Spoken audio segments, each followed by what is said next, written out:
सपने मत देखो, मेरा बापू कहता था, लेकिन मैंने सपना देखा।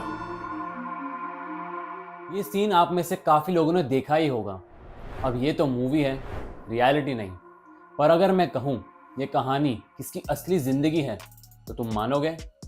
मानता हूँ ये मूवी बेस्ड है धीरूभाई अंबानी के लाइफ पर ऐसे एक और शख्स हैं जिनकी लाइफ स्टोरी भी इस मूवी से काफ़ी मिलती है। उनकी कंपनी जिससे काफ़ी कम लोग ही जानते हैं अपनी इंडस्ट्री के बिगेस्ट प्लेयर हैं, केमिकल इंडस्ट्री, जो कि एक 48 लाख करोड़ रुपए की इंडस्ट्री है। इसमें इन्वॉल्व मेजर कंपनीज अपने रॉ मटेरियल्स इसी कंपनी से सोर्स करते हैं और शायद इस कंपनी के ना होने का असर दुनिया भर के केमिकल इंडस्ट्रीज ही नहीं बल्कि इससे जुड़ी हुई बाकी इंडस्ट्रीज पर भी भारी पड़ सकती है। मैं उस कंपनी के बारे में बात कर रहा हूँ जिसने पिछले 25 सालों में अपने इन्वेस्टर्स को कलेक्टिवली 60,000% के रिटर्न्स दिए हैं। 60,000। ये कंपनी अक्सर इंडिया के टॉप केमिकल मैन्युफैक्चरिंग कंपनीज के लिस्ट में आती है। चंद्रकांत गोगरी का जन्म एक बिजनेस फैमिली में हुआ था। उनके दादाजी रामजी गोगरी मुंबई में फूड ग्रेन्स ट्रेडिंग का बिजनेस चलाते थे। चंद्रकांत जी के पिताजी वल्लभ भाई जी गोगरी ने ना सिर्फ खानदानी बिजनेस संभाले बल्कि एक लॉयर भी बने। उन्होंने अपने बच्चों को अच्छी शिक्षा दी। चंद्रकांत जी ने अपनी पढ़ाई की शुरुआत की यूडीसीटी से, जहां उन्होंने केमिकल इंजीनियरिंग की डिग्री 1969 में हासिल की, जो उनके आगे के सफ़र का एक स्ट्रॉन्ग फाउंडेशन बना।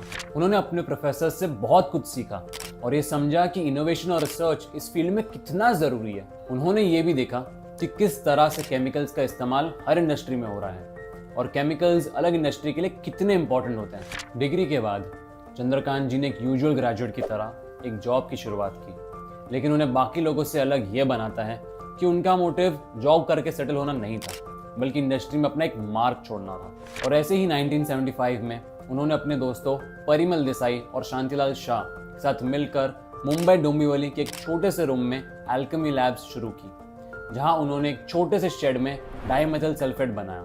ये उनका पहला कदम था अपने सपने को पूरा करने की तरफ। एल्केमी लैब से उन्हें बिजनेस की दुनिया की प्रैक्टिकल एक्सपीरियंस मिली और उन्होंने सीखा कैसे एक स्टार्टअप को चलाना होता है। 1984 में चंद्रकांत जी ने एल्केमी लैब से आरती इंडस्ट्रीज को फॉर्म किया। उनका विजन एक ऐसी कंपनी बनाना था जो इंडिया को केमिकल मैन्युफैक्चरिंग इंडस्ट्रीज में एक ग्लोबल लेवल पर पहुंचा सके। और कुछ ही सालों में उन्होंने अपना ये सपना अचीव कर लिया। कैसे? क्वालिटी और इनोवेशन पर फोकस करके।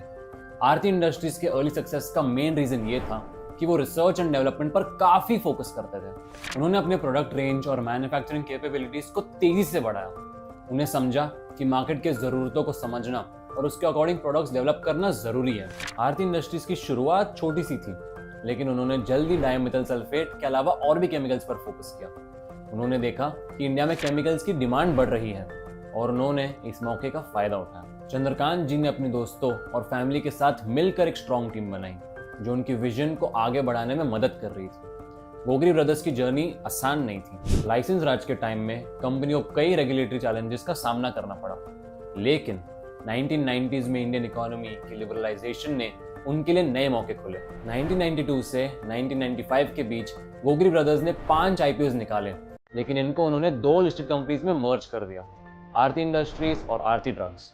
ये कंसोलिडेशन उनके लिए एक टर्निंग पॉइंट था। आरती ग्रुप ने अपने ऑपरेशंस को स्ट्रीमलाइन किया, जिससे उन्हें कॉस्ट एफिशिएंसी और बेटर मैनेजमेंट का फायदा हुआ।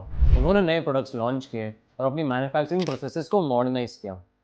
आज आरती इंडस्ट्रीज इंडिया की सबसे बड़ी बेंजीन वेस्ट डेरिवेटिव्स की प्रोड्यूसर है और दुनिया की सबसे लो कॉस्ट प्रोड्यूसर्स में से एक है। आज आरती ग्रुप सिर्फ एक केमिकल कंपनी नहीं है बल्कि एक ग्लोबल प्लेयर बन चुकी है। स्टैटिस्टा के डेटा के हिसाब से आरती इंडस्ट्रीज करंटली लार्जेस्ट प्लेयर है इंडिया की स्पेशलिटी केमिकल्स इंडस्ट्री में नेट सेल्स की बेसिस पर। आरती इंडस्ट्रीज का नेट सेल्स मार्च 2024 तक 6,500 करोड़ के करीब था। इसका मतलब आरती इंडस्ट्रीज का नेट सेल्स इंडिया के 8th, 9th और 10th लार्जेस्ट कंपनीज के कंबाइंड नेट सेल्स जितना था।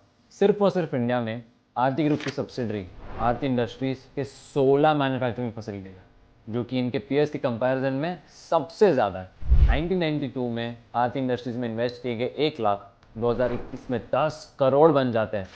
और आरती ग्रुप की रिसेंटली लिस्टेड कंपनी आरती फार्मा ने तो 1 साल में इन्वेस्टर्स के पैसे डबल कर दिए। आरती ग्रुप के 4 लिस्टेड कंपनीज में 2 के नेट प्रॉफिट्स 100 CR प्लस हैं। चंद्रकांत गोगरी ने भले ही आरती ग्रुप को as an industrial chemical manufacturing company के रूप में शुरू किया था। और आज वो इंडस्ट्रियल केमिकल्स के साथ फार्मा, सर्फेक्टेंट्स, फार्मास्यूटिकल R&D जैसे इंडस्ट्रीज में भी अपने कंट्रोल एक्सपैंड कर रहे हैं।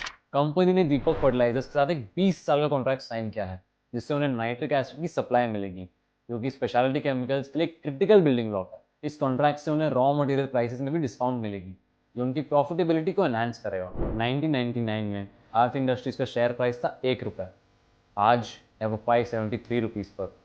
अब सोचो, जो इन्वेस्टर्स पेशेंट रहे और 1999 से शेयर को होल्ड, उन्होंने कितने रिटर्न्स कमाए होंगे। इससे अब आपको आइडिया लग ही गया होगा एक लॉन्ग टर्म इन्वेस्टर बनना कितना रिवॉर्डिंग हो सकता है। अगर आप अपने 20s में हो तो आपके 10-20 हज़ार रुपये मौज मस्ती में ही उड़ जाते होंगे, पर एक बार अगर आपने इन्वेस्ट कर दिया, सिर्फ एक दिन के मज़े को तुम कुर्बान कर पाए, तो देखना 10 साल बाद तुम खुद को थैंक यू बोलोगे।